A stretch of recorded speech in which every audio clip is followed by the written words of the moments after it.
Good morning, सादर नमस्कार। नर्मदेश्वर संस्कृत विद्यालय कैलाश आश्रम सुहाकोट के इस व्लॉग में आप सभी का हार्दिक स्वागत है।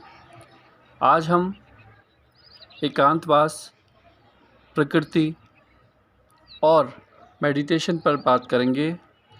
प्रकृति कुछ कहती नहीं है, बस एक एहसास करा जाती है। एहसास अपनेपन का, एहसास स्निग्धता का, शुद्धता का और न जाने क्या क्या। सैमुअल जॉनसन, जो अंग्रेजी साहित्य के एक महान कवि, लेखक, प्रकृतिवादी और विचारक रहे, उन्होंने अपनी रचना प्रेजेज ऑफ सॉलिट्यूड में अपने विचार एकांतवास की प्रशंसा के रूप में कुछ इस प्रकार रखे कि एकांतवास की आवाज़ की अनुभूति हमें प्रकृति के प्रति निकटता की प्रेरणा देती है।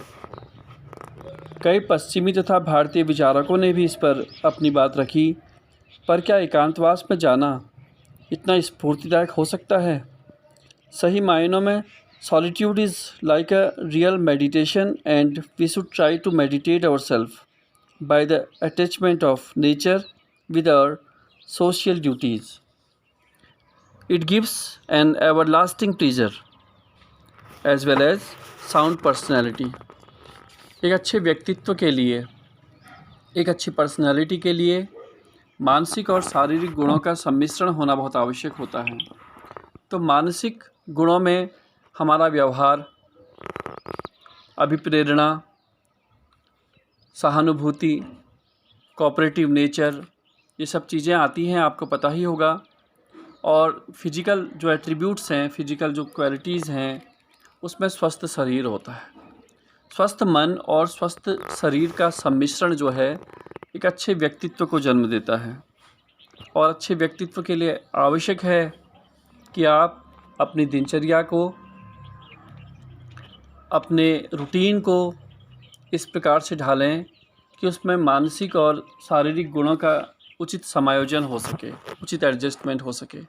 आप देख रहे हैं ये प्रकृति सीधे तौर पर तो हमें कुछ कहती हुई नहीं दिखाई दे रही है, परंतु अप्रत्यक्ष रूप से यह अपने प्रति एक सन्निकटता का हमसे आग्रह कर रही है कि हम उसके निकट रहें और प्राकृतिक वातावरण में अपने आप को ढालें।